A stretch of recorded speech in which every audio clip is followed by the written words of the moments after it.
High, সবাইকে স্বাগত আমার নেক্সট একটা ব্লগে। জয় বজরংবলী। তোমরা সবাই কেমন আছো? আমি রিয়া, আশা করি তোমরা সবাই খুব ভালো আছো।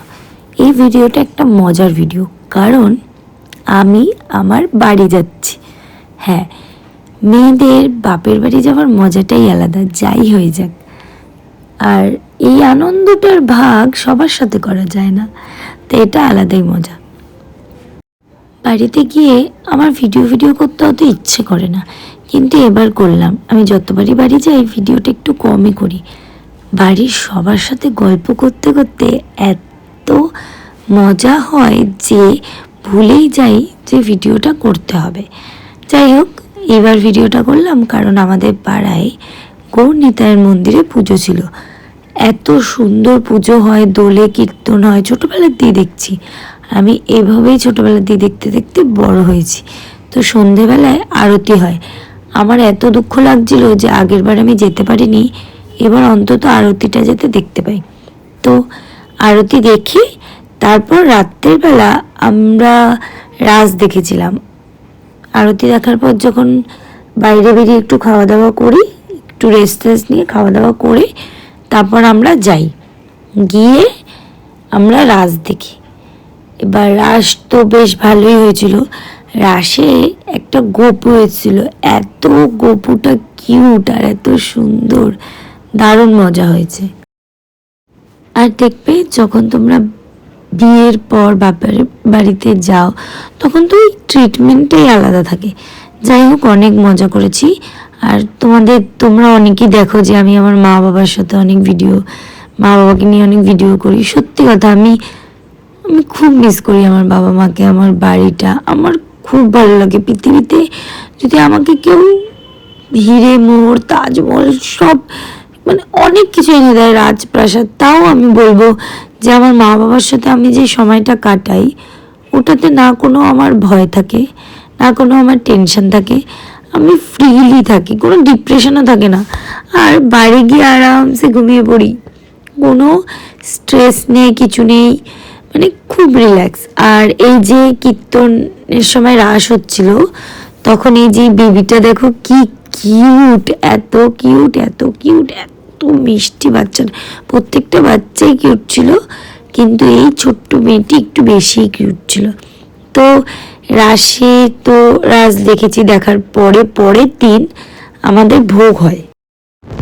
মামুনি মাসি, মিঠাই, আমরা সবাই মিলেই ভোগ আরতি দেখতে গেছিলাম।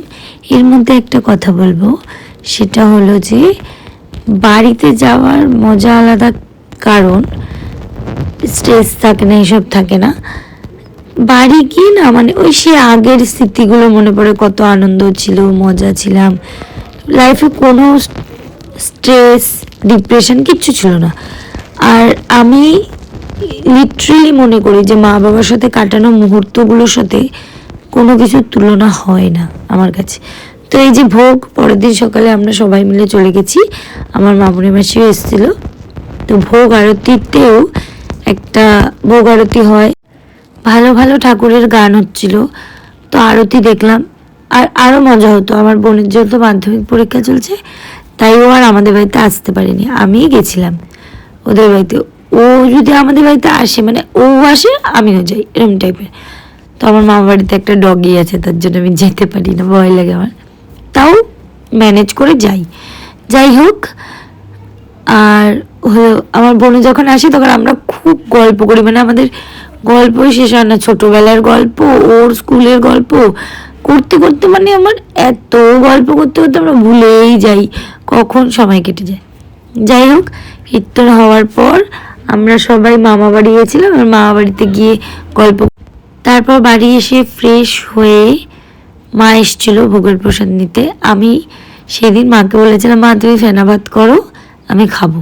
আমি খুব ভালোবাসি ডালে চালে ফেনা ভাত খেতে, ছোট্টবেলার দিয়ে ভালোবাসি, একটা অমলেট আর ফেনা ভাত। তো ওই খেয়েছিলাম। আর আমি এগুলোই ভালোবাসি, মাছ তো খাই না আমি, আর মাংসটা যা একটু খাই সেদিন খাবো না। কারণ আমাদের পাড়াতে যখনই অনেকে, আমি আমার মামিকে দেখেছি, আমার মাকে দেখেছি, বেশিরভাগই যখন ভোগ আরতি কীর্তন যেদিন থাকে ওদিন সবাই একটু নিরামিষই খায়, আর খাওয়াটা উচিতও। দেখো আমরা চেষ্টা করি যে আমরা ভেজ খাবার দাবার খাবো, কিন্তু অনেক সময় হয়ে ওঠে না, কারণ মানুষের ওই যে ইসেটা, ওই যে হয় না যে ভালো লাগাটা খাবার প্রতি অনেকে পারে না। সবাই সব কিছু পারবে তো এরকম কথা না, কিন্তু আমার মা পুরো ভেজ, পেঁয়াজ রসুনও খায় না। তাই আমার মাকে অনেক হ্যাটস অফ যে মা এটা করে। আর আমি শুধুই ফেনা ভাত খেয়েছিলাম, অমলেট খাইনি, কারণ আমাদের পাড়ায় বললাম যেদিন কীর্তন হয় আমার মা মামিদের দেখেছি নিরামিষই খেতে। যাই হোক, নিরামিষ আমিষ এরকম গল্প চলতে থাকবে। টাটা। গৌরব রাতে নিতে এসেছিলো, এখন আমি যাচ্ছি গৌরবদের বাড়িতে। টাটা, নেক্সট ব্লগে দেখা হবে।